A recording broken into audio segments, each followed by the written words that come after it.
Welcome everyone to this fifth topical session in the virtual 2020 Public Symposium of U.S.-Japan Council on the topic of baseball diplomacy.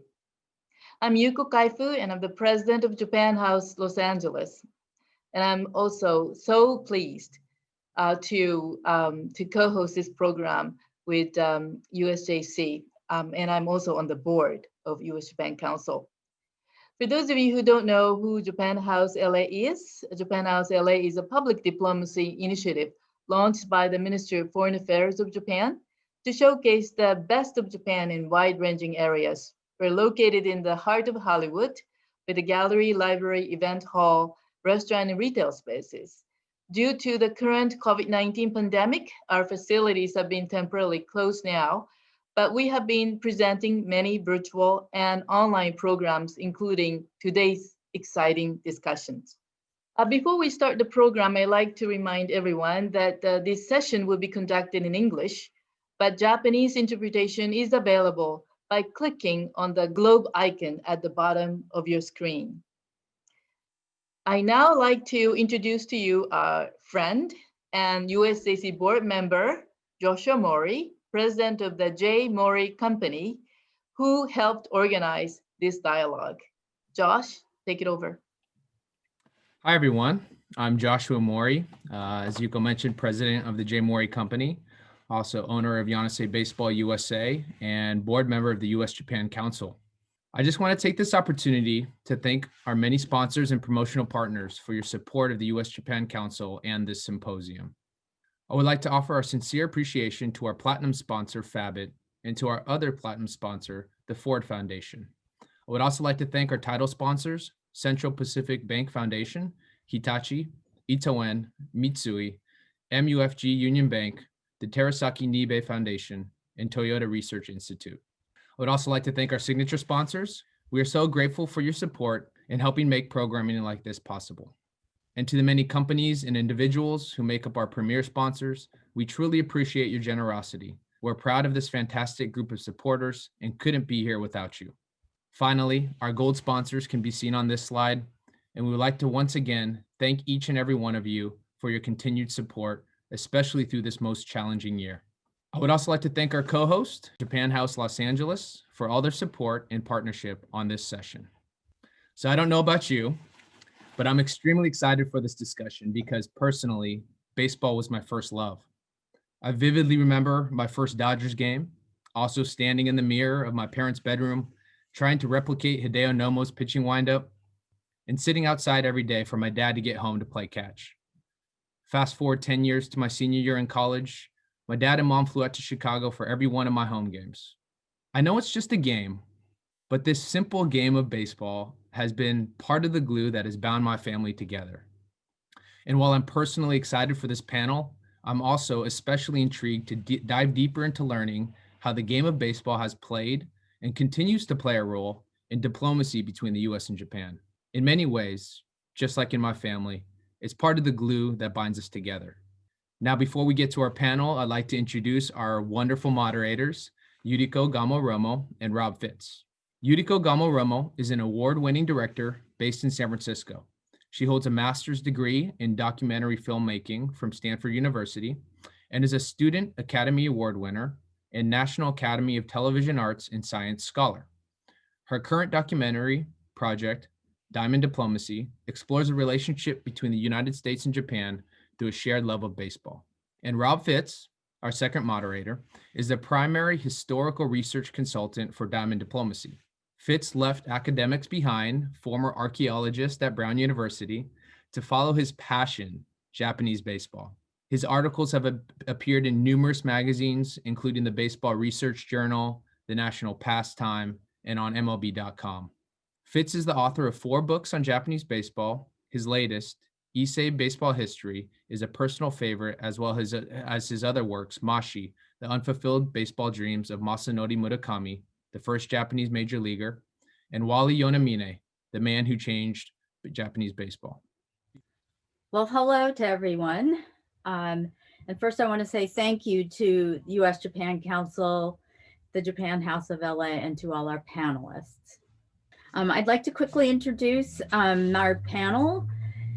First, Don Nomura. He was first a baseball player, and then he became an agent.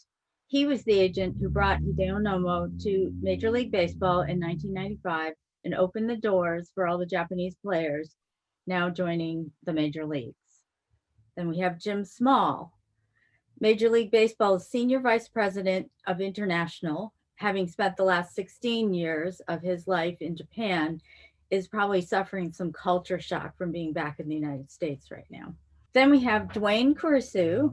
Dwayne is a minority owner of the San Francisco Giants, and is also organizer and owner of Hawaii Winter Baseball, which is an off-season professional baseball league in Hawaii for minor league players and also young players from Japan and Korea.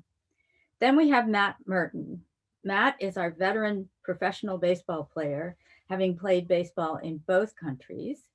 He played for the Red Sox, the Cubs, but most relevant for today's conversation, he played for the Hanshin Tigers. So let's begin this discussion. First, we'd like to have our panelists talk about thoughts and experiences of different cultural attitudes around baseball between Japan and the United States. So Matt, let's begin with you. What are the cultural differences that you've experienced as a player, off and on the baseball field? And how did that play out around your breaking of Ichiro's MPB record, including the expectations and the reality of your experience? Yes, first off, thank you again to USJC for the opportunity to be here, as well as the Japan House, Los Angeles. It's a privilege to be here with this panel. In many ways, they shaped and formed and provided an avenue by which we as athletes were able to engage, both from America to Japan and Japan to America. I think one of the things that most people will recognize when you make that journey is that the culture plays a big part in how well you ultimately succeed, how you embrace culture. And so for me, I know that one of the things that was impressed upon me before I went was you can never forget who you are and where you came from, but you better be willing to open your eyes and accept the culture you're going to. You better embrace it. And so that was kind of the way that I tried to take on the journey to Japan with my family. And culturally speaking, I think the first day of spring training will certainly provide all that you need to know for what's to come in regards to the differences in how we approach the game here in America as compared to Japan. In Japan, it was very evident from a very early stage within training camp that repetition was going to be paramount. Coming from the United States, I always had pride in how hard I would work. In fact, there were times where I had coaches that said I needed to slow down a little bit because I was going to fatigue myself. So I came to Japan with this feeling, this sense of like being prepared for what I was about to embark on. And yet when I got there, I'll never forget, after hitting in the first cage on the field and then hitting off the machine in the middle and then hitting off the next pitcher on the field. And then they said I needed to go into the indoor facility and hit more curveballs off the machine. I was like, are you sure I have to do that? I feel like I've had enough at this point. But I had to find a way. I tried from the very beginning to be willing to be a part of the group, as I knew that that would be important. I do think that by embracing the culture and by trying to be a part of the group, I do think that it provided the opportunity as an athlete to settle in a little bit. I was able to get off to a good start. And as you mentioned, I was very fortunate in my first year. A lot of it had to do with the team that I played on. We had a great offense that year. It was the year that Kenji Jojima had come back from the United States to the Tigers. He was a huge part of my success and how he embraced me, having known what it was like to be in the U.S. He kind of put his arm around me and was always asking how I was doing and these things, which, as many people know, is probably not common necessarily within Japanese culture because we're a lot more reserved. And so for him to reach out the way he did, it was super instrumental. But I do think that a lot of those things and embracing the culture and having guys like Kenji around and a support staff like we did, the Tigers did a good job of supporting us, that it certainly provided us a place to be able to succeed. Do you want to talk a little bit about breaking Ichiro's record? Yeah, so just real quick, I mean, there's so many things that flood your mind when you think back on that moment. I think one of the biggest things is that, like, for so long, look, at the end of the day, as individuals, we all want to be successful. There's no denying that.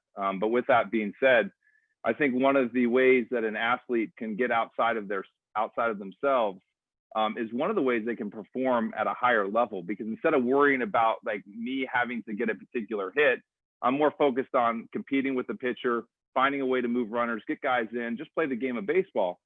And so what I did notice around that Ichiro time was like the week or two leading into it was the press had started following, asking questions constantly. Are you going to break this record? And I started feeling a little uncomfortable because all of a sudden now it was about what I was doing in some way rather than what I was doing for my team. And I felt this sense of like, if I didn't accomplish this as I got closer and closer, that somehow I would have failed. And so the media in Japan is and we may have a chance to talk about that a little bit more later. But I think once you get off the plane, you recognize the media is a big deal. You get off the plane, and then also and how they cover their teams on a day-to-day basis, in addition to how that was going with Ichiro. Playing in Chicago, there is a lot of media. You have a lot of presence. So playing at Wrigley Field, I did have some element of being exposed to it. But as much as you get the exposure, Japan and the media is almost on another level. So I think I had this sense of having to accomplish this.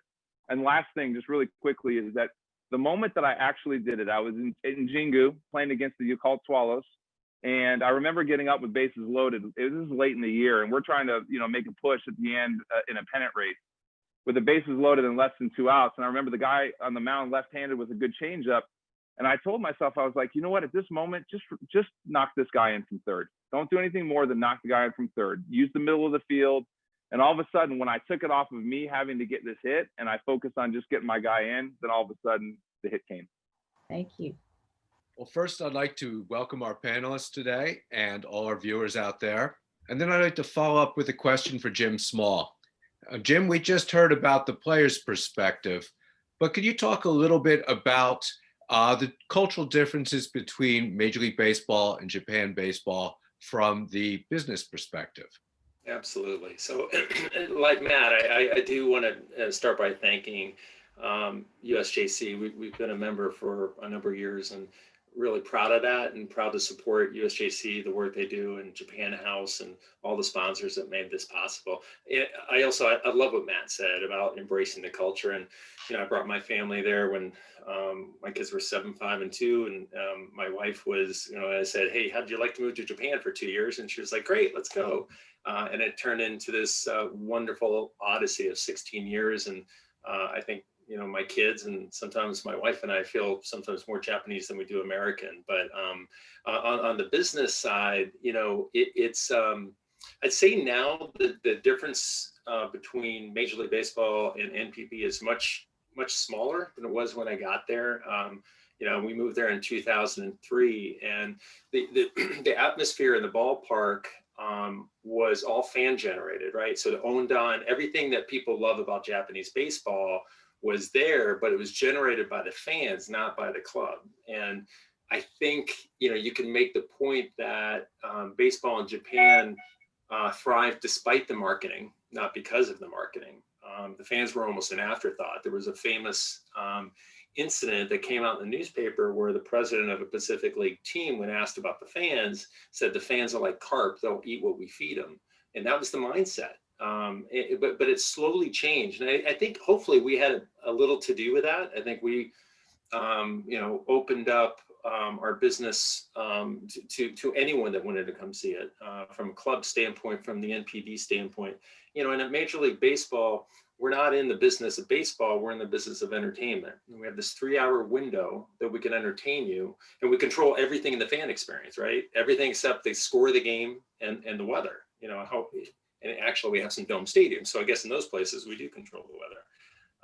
But everything in that fan experience, how easy it is to buy a ticket, where that seat is, what the entertainment is, what the food is, all of that we control. So we better give you what you want, because if we do, you'll come back.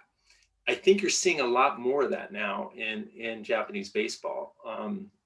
You go to the game up, to a game up in Sendai, there's a lot of cool stuff going on around that ballpark that's club generated, right? The Ondan's still there, the amazing sounds and sights of a Japanese ballpark are still there, that fan generated stuff. But having the club kind of understand that, in a place where Kakusama Kami, where the customer is God. We say the customer is king in America. In Japan, customer is God. I think a lot of Japanese teams are finally realizing that in half of the past 4 or 5 years. So I think that it's a much closer, we're much closer than we were before. I do want to say though, that one of my pet peeves, and I've said this to anybody that will listen, is this idea of still naming your teams after companies is tough for me and for a lot of my Japanese baseball friends friends to understand, right? So people are proud. It doesn't matter where you're from, right? You're proud of where you're from. So if you're from Fukuoka or from Sapporo or from Nagoya, that's your home. And so you want to see that on your uniform. Nobody gets excited about working for, supporting a drink company. I won't name a particular one. And what happens is there's a disincentive for the club to try to earn revenue, right? Because if they lose money, they can deduct that as an advertising cost because the team is named after the parent company. So there's a disincentive to focus on the fans and give the fans what they want. So I would encourage them to do that. I know that the fighters have gone a lot more with Hokkaido, which I think is great. I know the Giants have used Tokyo a lot. I would just encourage them to keep going and doing that. Quick follow-up question, Jim. With this disincentive to earn this extra money, do you think we'll see the Japanese teams now or eventually reaching out to the United States to develop a market here for fan memorabilia, for TV rights, whatever? You know what, they should, and we've talked to them about that for a lot of years. That Giants logo is iconic, right? And so I don't know about Matt. I'm sure you had friends saying, "Hey, hook me up with some Tigers stuff," right? People want to get it, and it's hard to get it in the United States. I do think a couple things. One is, because of the pandemic this year, in April and May, the only baseball on American television was the KBO. And so the KBO is starting to get a little bit of following here. And so I think the NPB is looking at that. And I do think that they're going to move forward on it. Look, it's the inverse relationship. It works perfectly for us because a Yankees Sox game is on at 9 a.m. in Tokyo. You can watch MLB games during the day and watch NPB games at night. It's the inverse, right? So a Giants game is going to come on in the morning. And if you're a hardcore baseball fan, particularly on a Saturday or Sunday, you're going to watch it. So I encourage them to do it. We'll work with them on helping them on that because I think it's the right thing to do. Okay, so let's see. Next, we want to go to Don. How did these cultural attitudes change after Nomo came to the major leagues? And did the attitudes of the Japanese players you represent also change over time?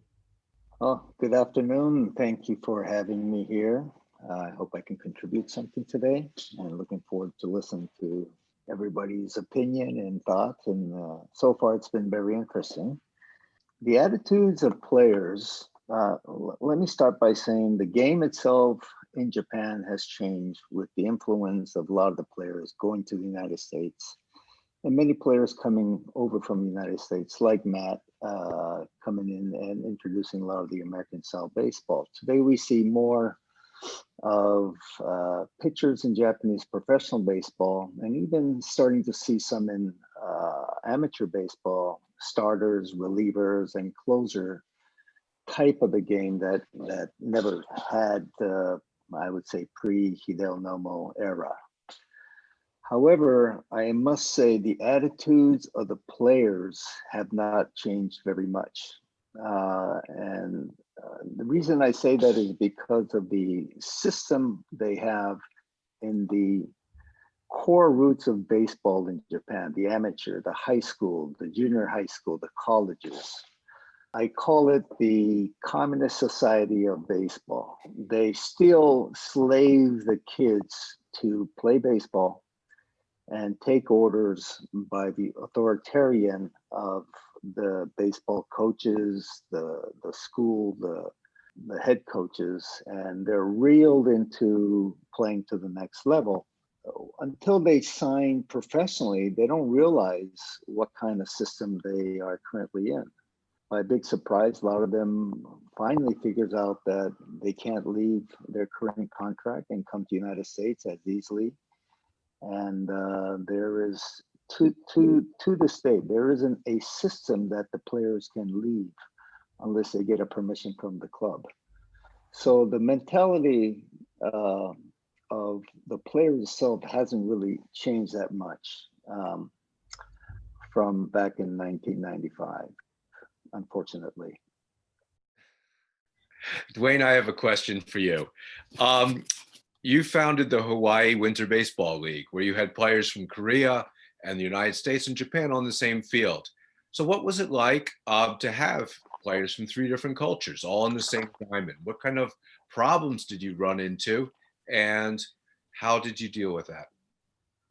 So, Rob, thanks for the question. Do you have 5 hours for me to answer that question? A little shorter than that.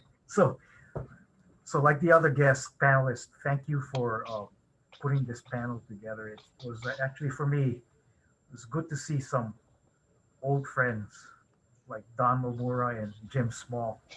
You guys look different from 25 years ago. And actually, Don, as you're speaking, you made me smile because, the Marvin Miller in you has not gone away. So for the listeners, Don Nomura he's transformed, in my eyes, has really transformed Japanese baseball. And Jim Small, I always have fun being with you. And the last time we were together in Japan, we're having a meal at a restaurant. I think it was to talk about the All-Star game, and this waitress came to see us. And of course, I'm supposed to be an Asian, so she looked at me to speaking Japanese and asking for our order.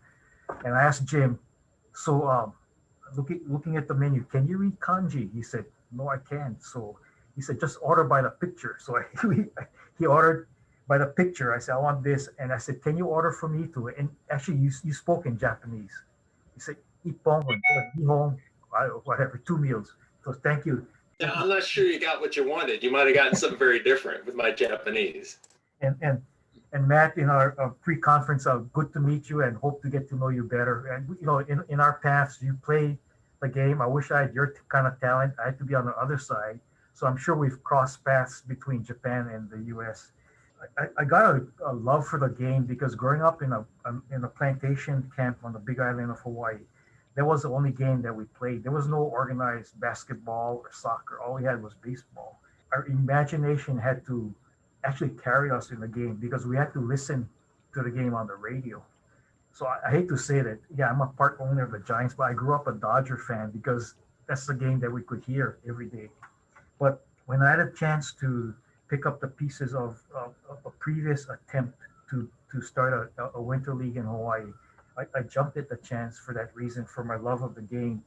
But in that process, I learned that it wasn't easy, number one. And number two, that I saw that baseball and Hawaii could be a bridge for the world, and that its coaches and players could be ambassadors.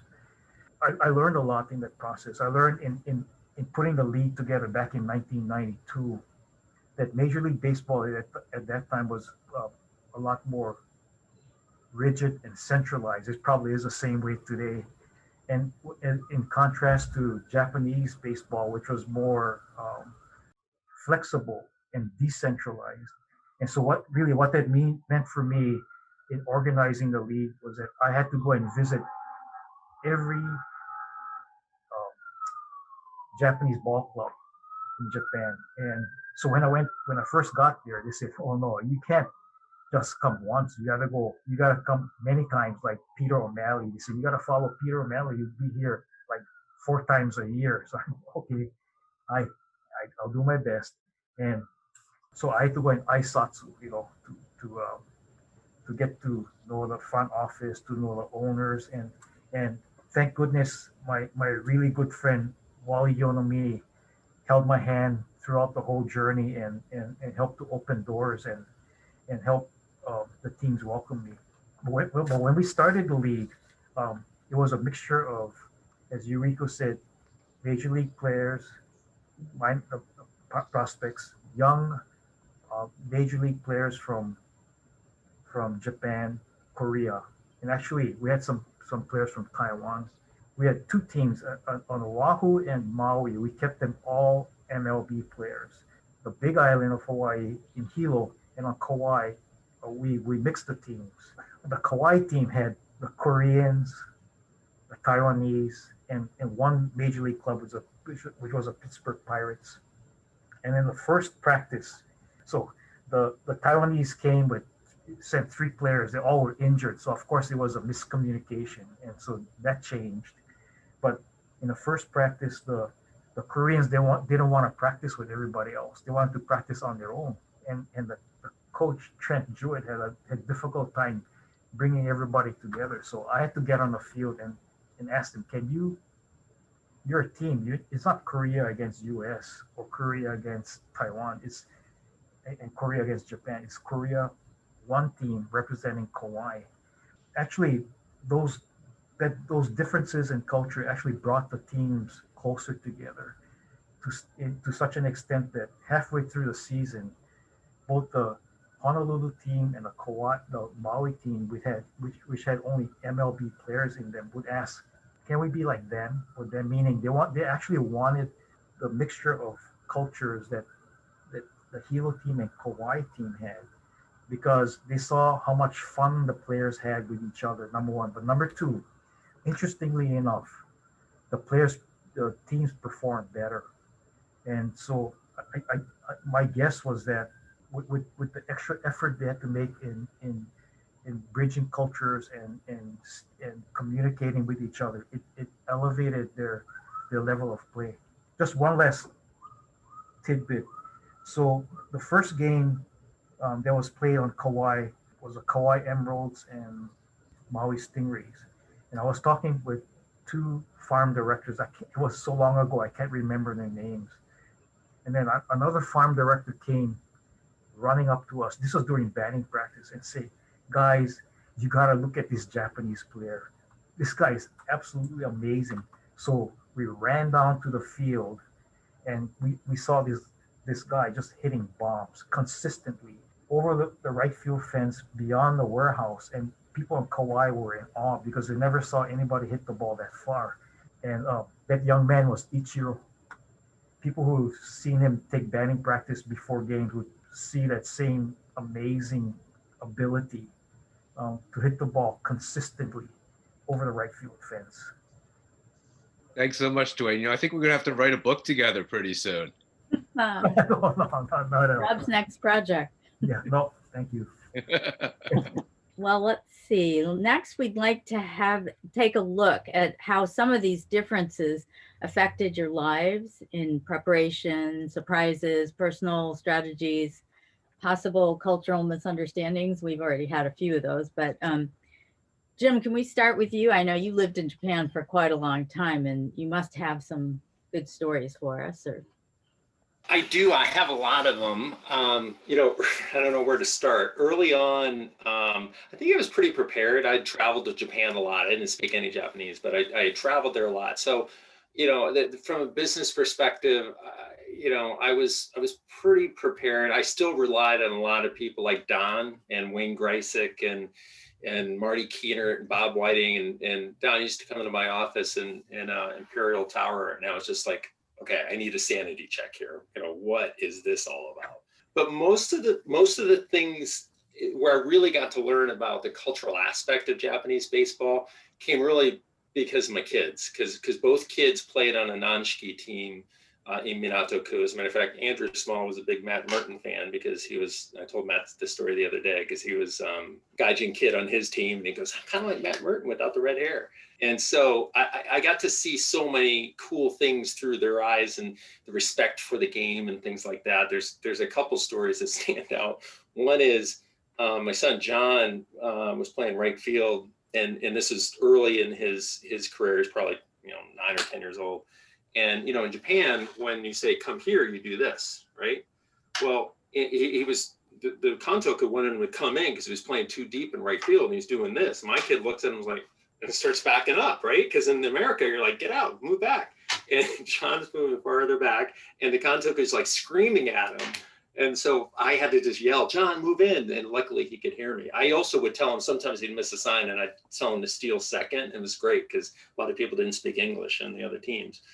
So there are things like that. But the story that really stands out to me, it's not a cultural misunderstanding. It just really underscores what Japanese baseball is. And that was different Kantoko on the team. I was the assistant coach, or one of the coaches on the team. And I got an email saying that the Kantoko was in the hospital with some, fairly serious liver challenges, and he wouldn't be at practice. And so I go to practice on a Saturday morning, 8 o'clock, and who do I see there? And again, I get there early because you have to get, if practice is at 8, you have to be there at 7:30. And so I get there, and who's already there but the Kantoku? And I look at him, and he has a IV bag in his back pocket, and that goes into his arm, right? And he had snuck out of the hospital, gotten a taxi, came over to run the practice, finished the practice. It was 8 hours on Saturday, and snuck back into the hospital. And he didn't have a kid on the team, right? In America, you could say, well, you would do that for your kid. No, his kids were grown. They had already passed. He did that for my kid, and he did it for every other kid on that team. And I've worked in baseball for 38 years. That is my most humbling moment, because if somebody cares enough about the game to sneak out of a hospital to help my kid, it's pretty special. So those are some of the stories. There are thousands more, but those are the ones that come to mind. Wow, that's amazing. Thanks, Jim. So Matt, after you signed to go over to Hanshin and you told your family, what did you personally and what did you do with your family to prepare for the trip? And I don't mean like pack, I mean culturally. Did you read books? Did you study the language? You must have had ideas of what Japan was like in your mind. And then once you got there, what went wrong? Yeah, for sure. So one of the things I did right off the bat was I started leaning into some families that I knew. The Thompson family, he had worked for IBM and had spent 5 years in Tokyo. He was with Chick-fil-A, and we had some mutual friends. And so I started leaning into people like that to try to gain a better understanding of what I was about to get into. Really simply, you got to have WA, read that. Mr. Baseball, I watched that. And then my agent, Keith Miller, he told me, you better be ready to play because you think you're going to go over there and it's going to be somehow easier. He goes, it's not going to be. So my preparation as an athlete certainly continued to maintain its course. Those were the three major things. Outside of that, it was like the family stuff that you would anticipate. We made phone calls to players who had been over there in the past and tried to get a better understanding of what do we need? We have young kids. My wife's about to have a baby over there.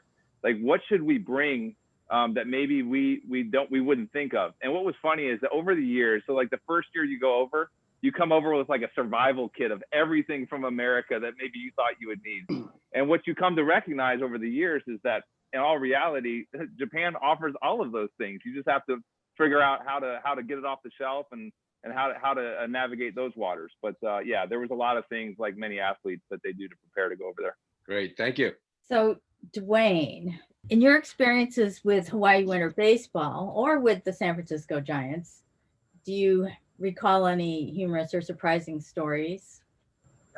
I can ask, like, Matt, when in your experience in Japan, that kind of hit home, because I think that no matter how good you are and no matter what your physical talents are, it's not easy for foreign players to succeed in Japan, and because you need to easily adapt to and embrace the Japanese culture, as you had mentioned.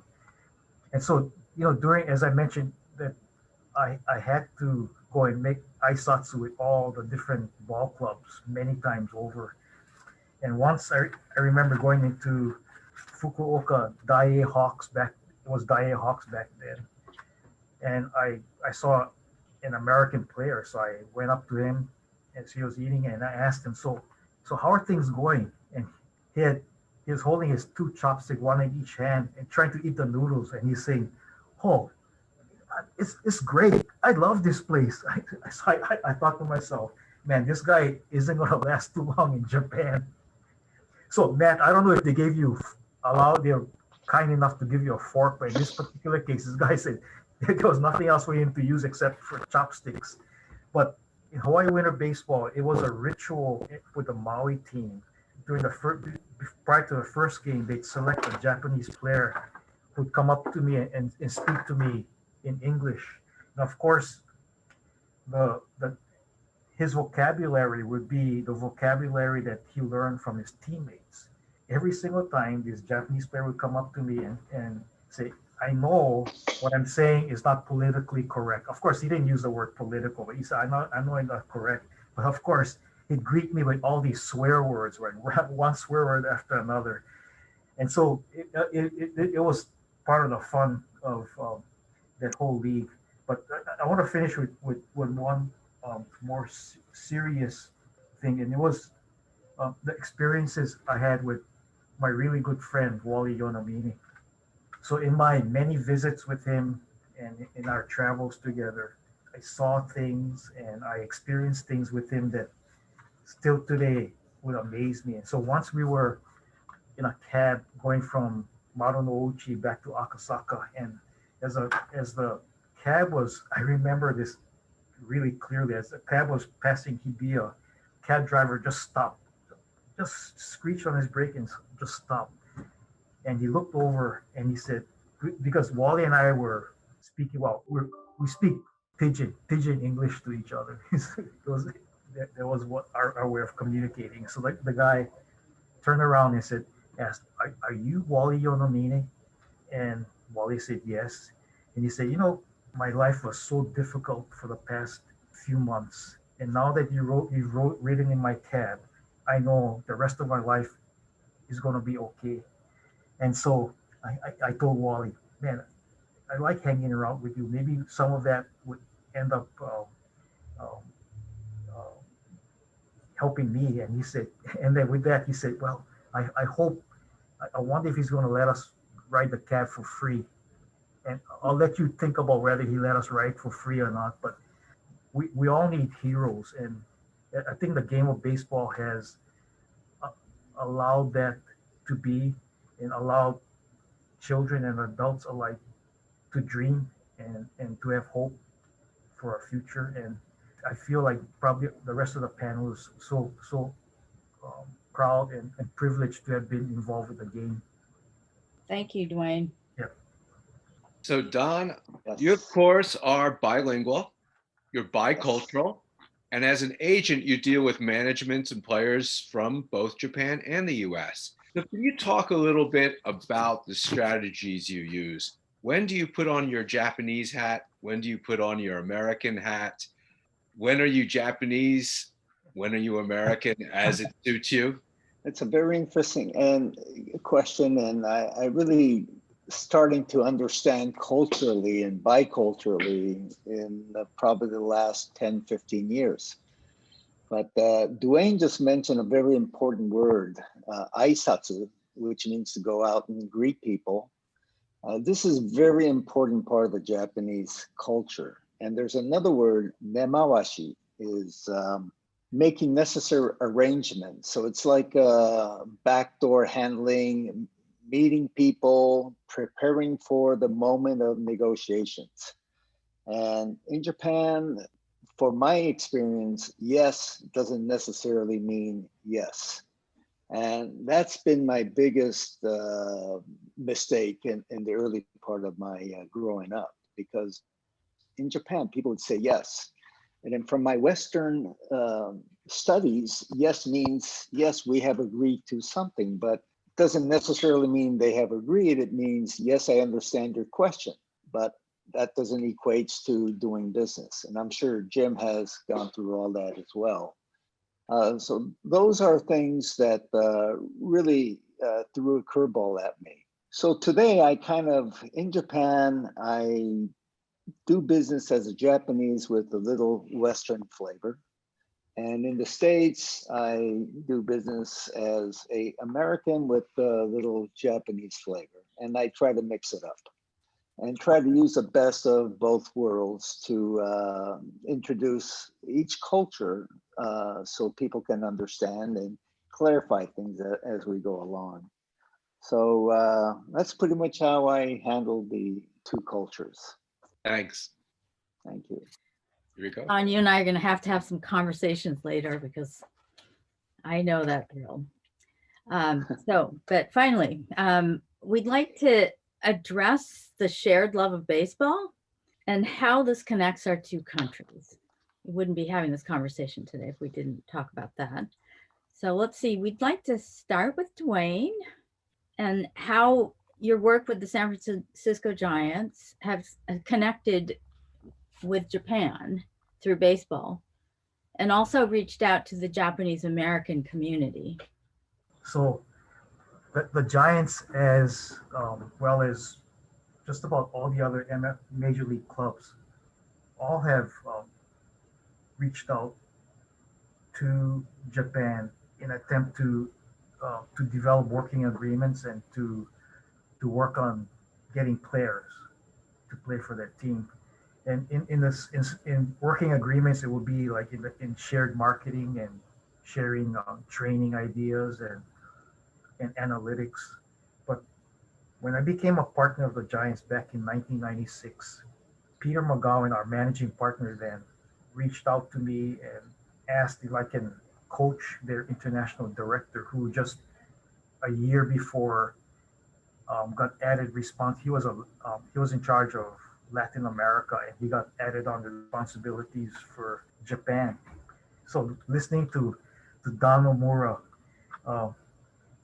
also made me smile, because here this guy would say, I've been going to Japan. I went there twice. I did my job, and because every place that I went to, everybody said hi. So everybody agreed with everything that I had to say. So I don't have to go back again. So I had to explain to him, as like Don said, that hi doesn't mean yes. It means I hear you. And so of course I can't remember the guy's name, because I don't think he lasted very long as the international director for the Giants. But as Don said, bridging that language barrier, in just in that word "hi" is critical in not only in baseball but even in business. It's the same way in business. So the Giants also reaches out to the Japanese American community with their Japanese Heritage Night, and we've made a number of attempts to sign Japanese ball players, and the most recent one was Norichika Aoki. And so I was asked to introduce him to the Japanese public in Japantown in San Francisco. And he spoke Japanese and had an interpreter, but then he said in English that his name, you can just call me Nori. So I said, okay, you mean seaweed, like seaweed. And so we all had a laugh and continue to laugh about that. But I think it was just like an entree for Nori, for seaweed, into the San Francisco community, which has a large Japanese American population as compared to the cities that he was in. He was in Milwaukee and Kansas City before that. And so I hope that his time there, even if he was there just a year, was as memorable and fun for him as it was for him to be on our team. But baseball has come a long way, and especially today, baseball gives us a foundation of hope and for racial and cultural tolerance and collaboration, and something that this world needs today more than ever. Thank you very much, Dwayne, for that. Yeah. Don, I have another question for you. Yes, sir. When we're talking about baseball diplomacy and bringing the countries together through baseball, I feel that one of the most important people who've done that on a big scale was Hideo Nomo. And that's kind of ironic, because Nomo, from what I understand, was kind of a very quiet guy. He didn't really like to be in the public eye. So can you talk a little bit about what it was like for him to become a kind of a cultural icon of two cultures and how he dealt with that? Well, I think he came in a very adverse moment and turbulence time with baseball and Major League. Right after the strike, not understanding much of what's happening, what's going to happen. And leaving Japan was a horrendous thing for him, because all the media was attacking him as I look back, maybe it was a good thing because he used that as an energy to do well. But I think most importantly, he had many advocates that supported him, including Peter O'Malley, Tommy Lasorda, and the people at the Dodgers were wonderful supporting. And as he started pitching well, I think the fans turned and really supported him in many ways. So making a transition from Japan to US wasn't as hard because O'Malley family, and I think we chose the right club we're signed with. So overall, I think he was more relaxed in making adjustment from Japan to the United States. And sometimes today it's a lot tougher because it's more of a business. So I would say the transition from Japan to US was not hard because of their family for Hideo. Any player would be hard coming from Japan or coming from the United States and making adjustments in living in a different city, country, culture, or changes from where you were, brought up. So. But I think baseball is a tool where people can make adjustments on the cultural thing and learn things through baseball, Japan and the US. Well, let's see. Let's go to Matt next. So, Matt, as an American player in Japan, and then getting to bring that back here, how did you experience being there kind of as a cultural ambassador? And I think that your experiences there kind of led you to the nonprofit that you're now working on. Yeah, so I think like some of the other guys were kind of explaining, I think that I certainly am extremely grateful to the game of baseball and what it has provided not only me but my family. I'll never forget sitting at the table having a pregame meal, and whether it was in the United States or it was in Japan, and you start looking around the table and you recognize that there are a lot of different people that don't all look exactly like I look or talk like I do. And yet we're all here sharing this meal together. We're sharing this field together. And, that was certainly evident in Japan.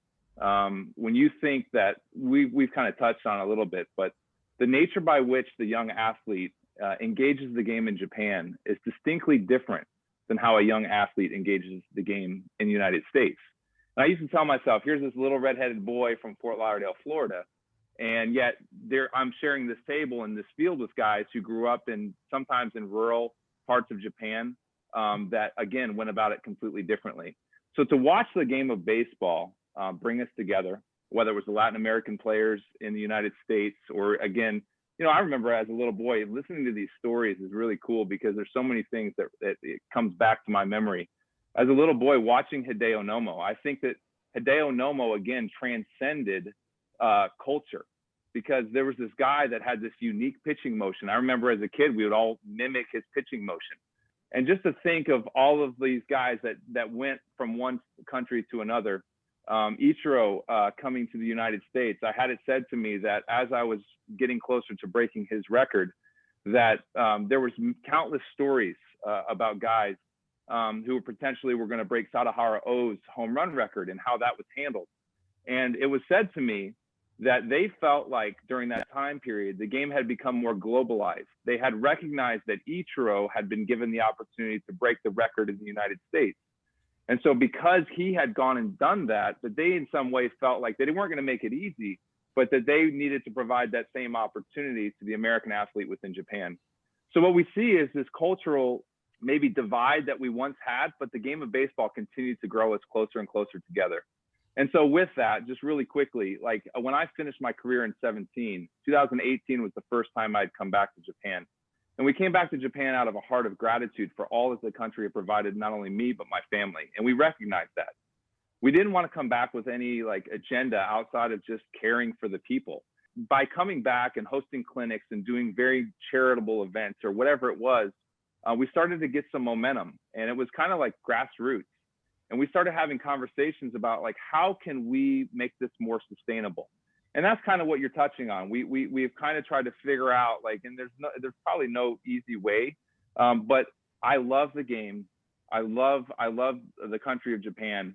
It provided us amazing experiences. And so part of what we're trying to do is we are trying to help support current athletes in Japan, provide a network for them by which they can kind of have an understanding of what to expect when they go over, empowering them to become more engaged within their own communities within Japan, and even get to the place where potentially we start bringing some major league athletes to Japan together to host clinics that we have been doing in the past. So there's a lot of pieces to this, and we don't know exactly where it's going, but we just recently, within the last few weeks, I was having some conversations with some athletes that were finishing up their season at the time there in Japan. So we don't know where it's going. We have a heart for the game. We have a heart for both countries, and ultimately we are extremely grateful. And so it continues to bring us together.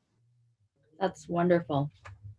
So Jim, can you talk a little bit about the Major League Tours of Japan and how they have brought Japan and the United States closer together?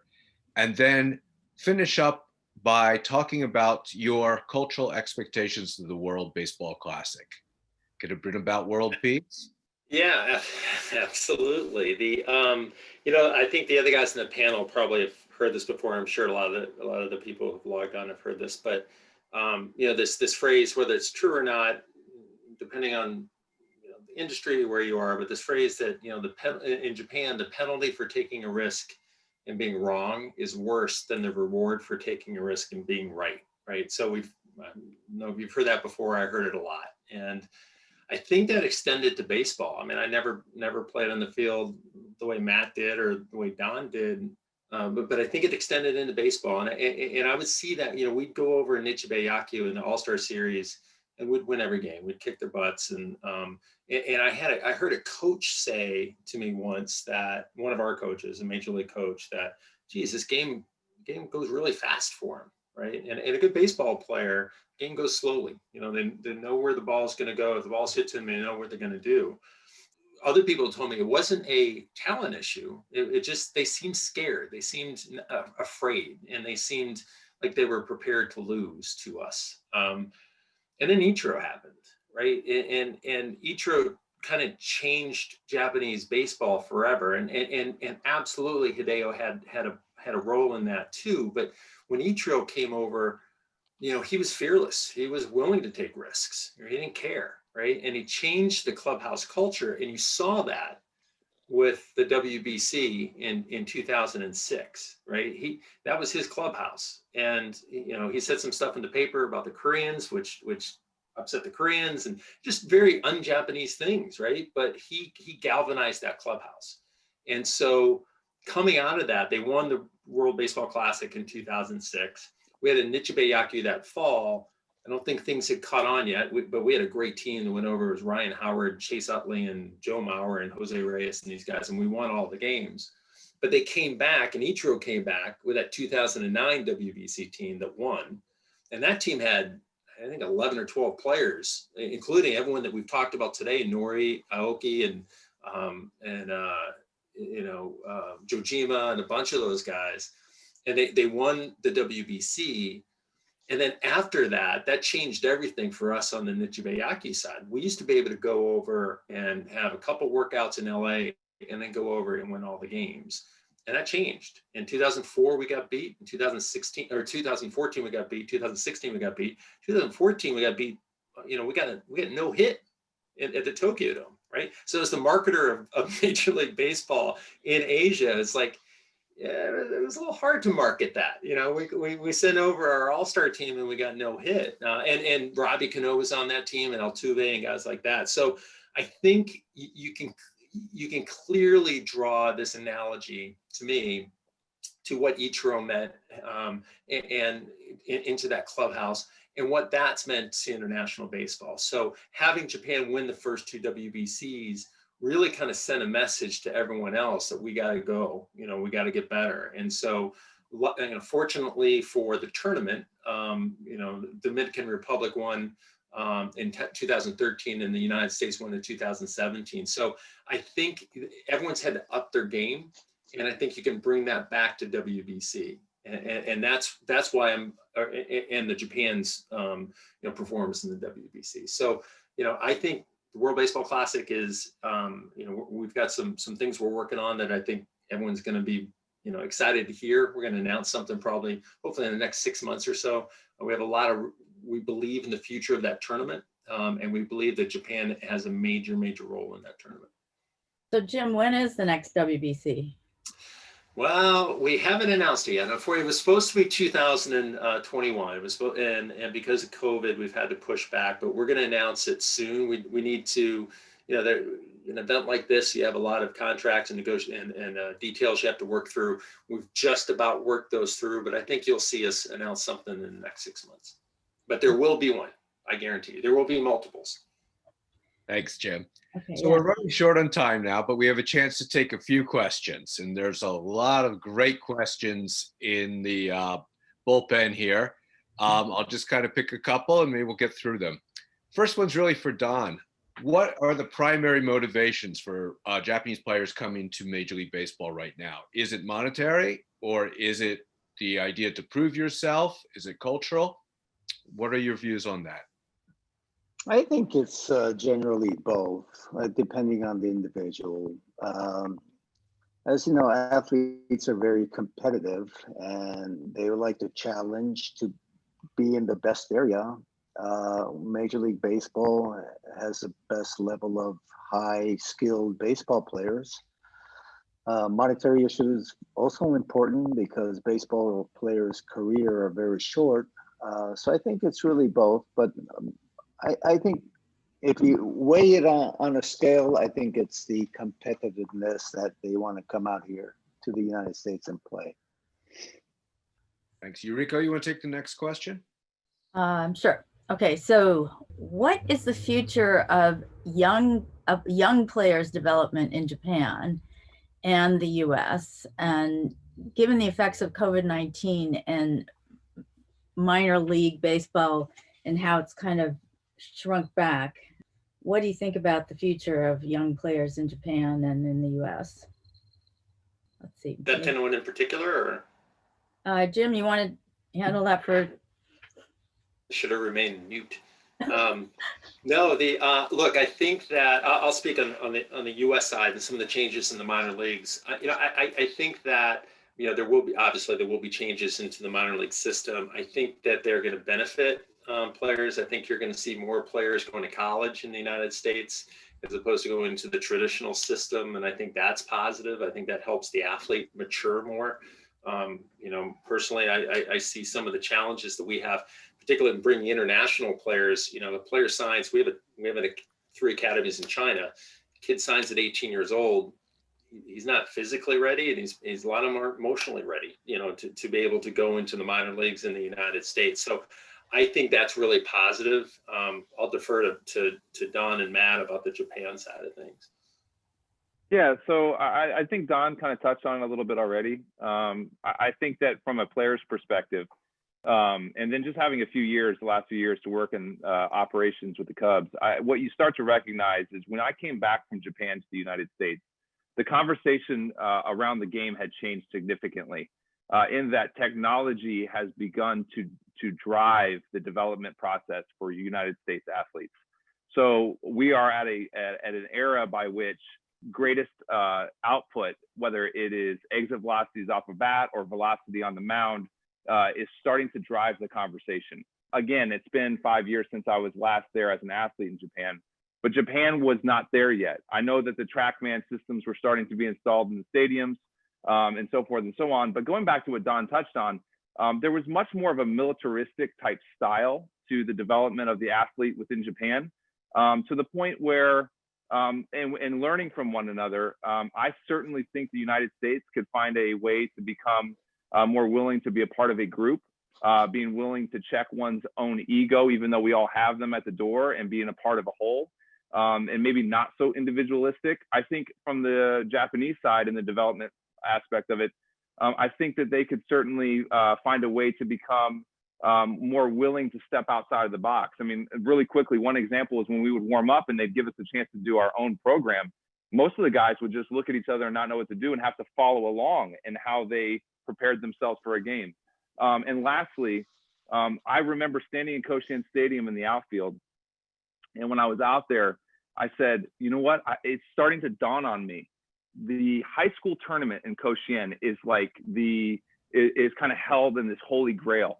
And so these, especially starting pitchers in this Koshien tournament and everything, but the nature by which these guys develop themselves at a young age and then into high school. And I started looking around the professional field, their interactions with their managers and their coaches was significantly different than our interactions with our managers and our coaches, to the point where it almost felt like a glorified high school team that was getting paid money to do it.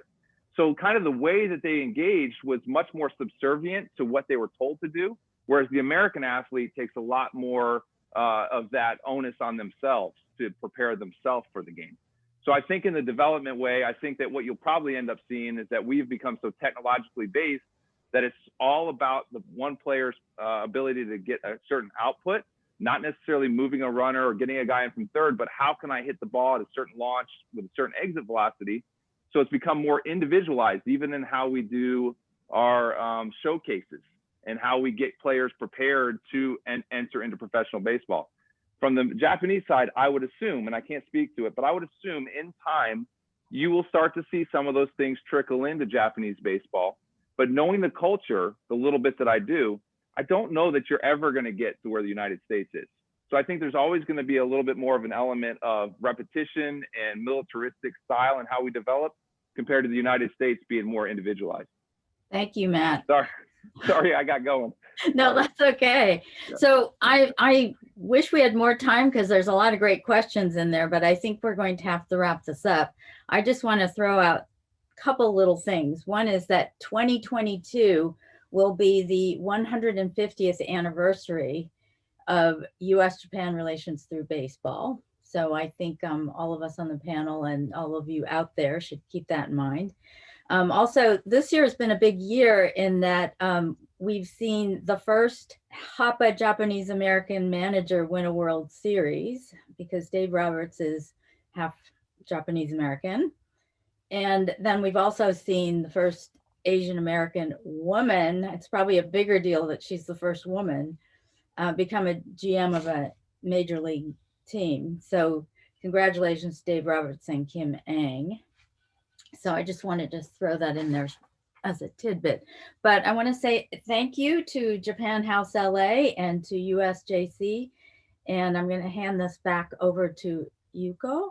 And thanks for participating. Wow, thank you so much. What a fascinating round of discussions that you had. I was feeling so privileged to have been able to hear your inside personal stories. And I was also checking the chat box, and there were so many comments, excitement and down there. So I know that all the viewers were having a great time listening to all of you.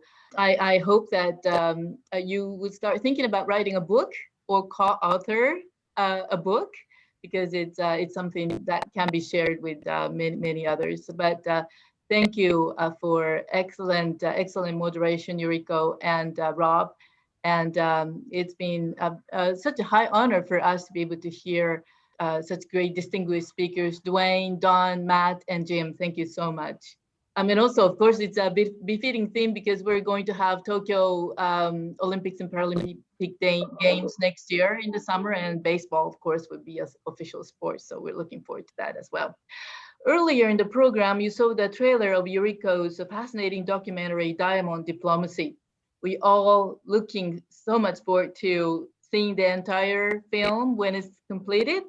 It entails a lot of work and resources to make an independent film of this size and scope.